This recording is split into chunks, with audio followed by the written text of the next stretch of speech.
নমস্কার সবাইকে। কেমন আছো তোমরা সবাই? আমি তো ভীষণ ভালো রয়েছি। আমি ইংল্যান্ডের পিটারবরো থেকে দীপান্বিতা আরেকটি ব্লগ নিয়ে চলে এলাম তোমাদের কাছে।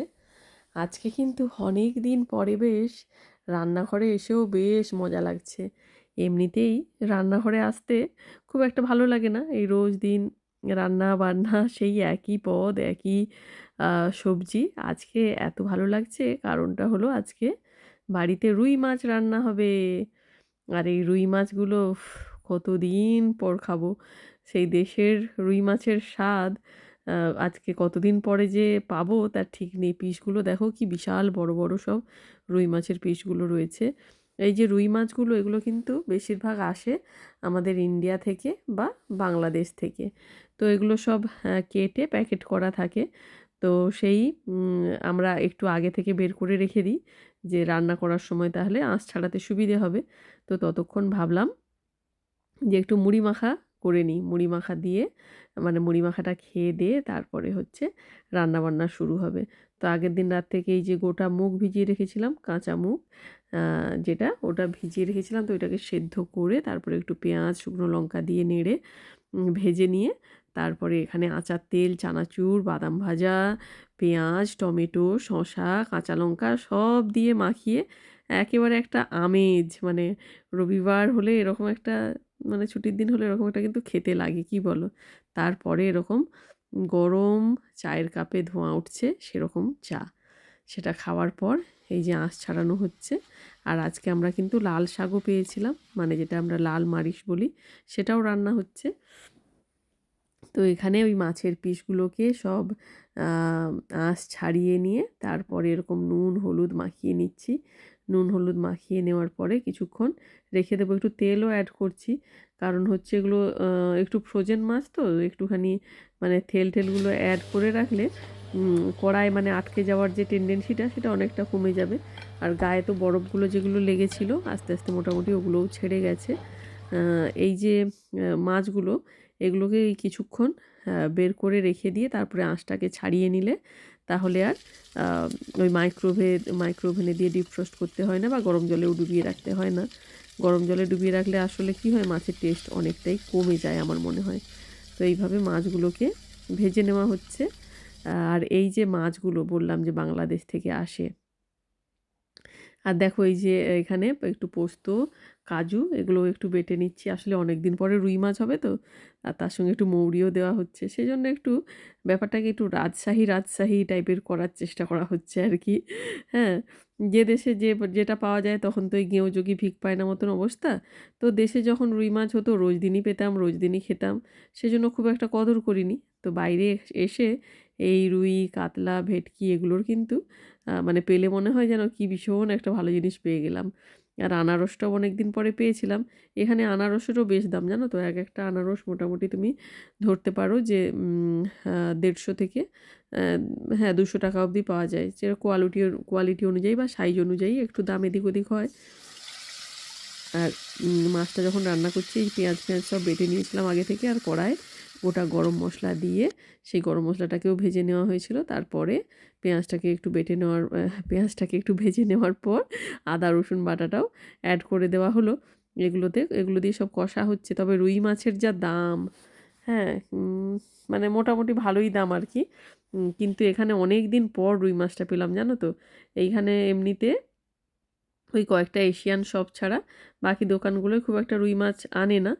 আম তো এই যে এরকম সুন্দর করে কেটে প্যাকেট করা রয়েছে, এটা কিন্তু আমরা প্রথমবারই এখানে আইসল্যান্ড বলে একটা শপ রয়েছে ওখানে পেয়েছি। এক বন্ধু খবর দিয়েছিল যে দোকানে এখন অ্যাভেলেবল হয়েছে।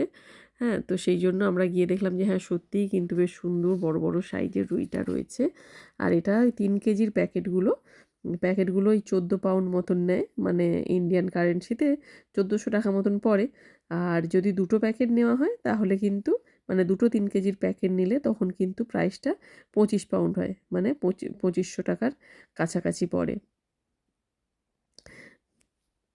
মানে সোজা কথায় হলো যে একটু বেশি পরিমাণে যদি নাও তাহলে একটু ছাড় থাকে, একটু প্রাইসটা কমে যায়। আর তুমি একটা প্যাকেট নিলে তখন প্রাইসটা কিন্তু একটু বেশি পড়ে। তো ৩ কেজির দাম ১৪০০ পড়েছে। আমি জানি না দেশে এখন কেমন রুই মাছের দাম, কারণ দেশে গেলেও তো বাবা, শ্বশুরমশাই ওনারাই বাজার হাটগুলো করে নিয়ে আসেন, ফলে মাছের দাম আর খুব একটা জানাও হয় না আর কি। তো সব কিছুই যে দেখো মশলা টশলাগুলো দেওয়া হলো, কাজু বাটা টাটা সব দিয়ে সুন্দর করে একটু এরকম করে মশলাটাকে কষিয়ে নেওয়া হচ্ছে। তো মশলা স্টিলের জিনিসে রান্না করতে গেলে না একটাই অসুবিধে, সাইডগুলো বড্ড পুড়ে পুড়ে যায়। হ্যাঁ, তো যাই হোক, ওতেই হালকা আঁচে একটু একটু করে কষিয়ে রান্না করা হচ্ছে। তারপরে সব কিছু মশলা টশলাগুলো দিয়ে আস্তে আস্তে করে দেখলে সব জিরে গুঁড়ো দেওয়া হলো, হলুদ নুন সব একে একে দেওয়া হলো। সব কিছু দিয়ে এরকম সুন্দর করে কষিয়ে নেওয়ার পর তারপরে জল দিয়ে মাছটাকে তুলবো। আর এখানে জানো তো আমাদের দেশে যেমন আম, এই যে রুই কাতলা এগুলো বেশিরভাগ পাওয়া যায়, এখানে কিন্তু বাসা, তারপরে তোমার ম্যাকারেল, স্যালমন এই মাছগুলো এখানে অনেক বেশি মানে পরিমাণে পপুলার বা এখানে পাওয়া যায়। মানে বেশিরভাগ সামুদ্রিক ফিশগুলোই পাওয়া যায় আর কি, নদীর মাছ খুব একটা এখানে পাওয়া যায় না। আর লেকও যেগুলো রয়েছে সেগুলো থেকেও কিন্তু মাছ ধরে খুব একটা বাজারে বিক্রি হতে আমি কখনো দেখি না। মানে মাছ ধরার কম্পিটিশান হয় দেখেছি, লেকে বসে মানুষজন মাছ ধরে, কিন্তু আবার সেই মাছগুলো ওরা কিন্তু বাড়িও নিয়ে যেতে পারে না, বিক্রিও করতে পারে না। মানে নেশায় মাছ ধরা হলো, মাছগুলোকে ওয়েট করা হয়। আবার এখানে নিয়ম রয়েছে যে যে মাছের পেটে বীজ রয়েছে সেই মাছ ধরা যাবে না, ছোট মাছ ধরা যাবে না। মানে অনেক নিয়মও রয়েছে কিন্তু মাছ ধরার ক্ষেত্রে। মানে যা মাছ বড়শিতে পড়লো তুলে নিয়ে বাড়ি চলে আসলাম, সেটা কোনো মতেই এখানে করতে দেওয়া হয় না। সব মাছের ওই যে বললাম পেটে বীজ থাকলে বা ছোট মাছ হলে সেগুলো একেবারেই নিষেধ। আর পারমিশন নিয়ে ধরো বড়শি তুমি নদীতেই বড়শি দাও আর কোনো লেকেই বড়শি দিতে বসো, তার জন্য কিন্তু আগে থেকে পারমিশন করাতে হয়। এমনি গিয়ে মাছ ধরার কোনো নিয়ম নেই। তো এখানে এই মাছ ধরতে গেলে কিন্তু অনেক রকম নিয়মকানুন মেনেই মানুষজন মাছ ধরে। আমরা একবার মাছ ধরা দেখতে গেছিলাম, সেখানে গিয়েও দেখলাম কত কত মাছ ধরেছে, এবং যে সবথেকে বড় মাছ মানে যত ওজনের মাছ ধরতে পারবে তার জন্য একটা প্রাইজ রয়েছে। কিন্তু ধরা মাছগুলো যদি কোনোটা ভীষণভাবে আহত হয়ে গেছে, মানে ভীষণভাবে আর তাকে জলে ছাড়লেও যেতে পারবে না, সেই মাছটুকুই শুধু নেওয়া যায়। বাকি মাছগুলোকে ধরে ওইখানে জলেই মানে জাবিয়ে রাখা হয়। তো ওইখানেই আবার ওয়েট করার পরে মাছগুলোকে ছেড়ে দিতে হয়।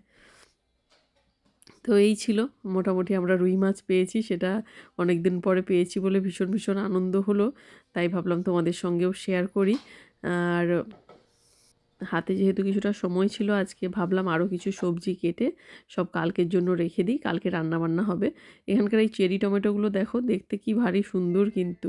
তো সেই জন্য এই যে চেরি টমেটো, আলু, ব্রোকলি যা যা সবজি কালকের রান্নায় লাগবে সব কেটে এখন থেকে আমি রেডি করে রেখে দিচ্ছি।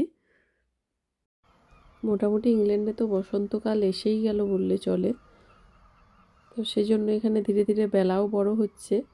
এই যে বেলা যখন একেবারে সন্ধে নামার মুখে কি সুন্দর পাখিগুলো ঘরে ফিরে যায়, ভালো লাগে বেশ জানালায় দাঁড়িয়ে দেখতে। তোমাদের যদি ভিডিওগুলো ভালো লেগে থাকে প্লিজ কমেন্টস করে লাইক করে সঙ্গে থেকো। আর সবাই খুব ভালোবাসা নিও, ভালো থেকো, টাটা।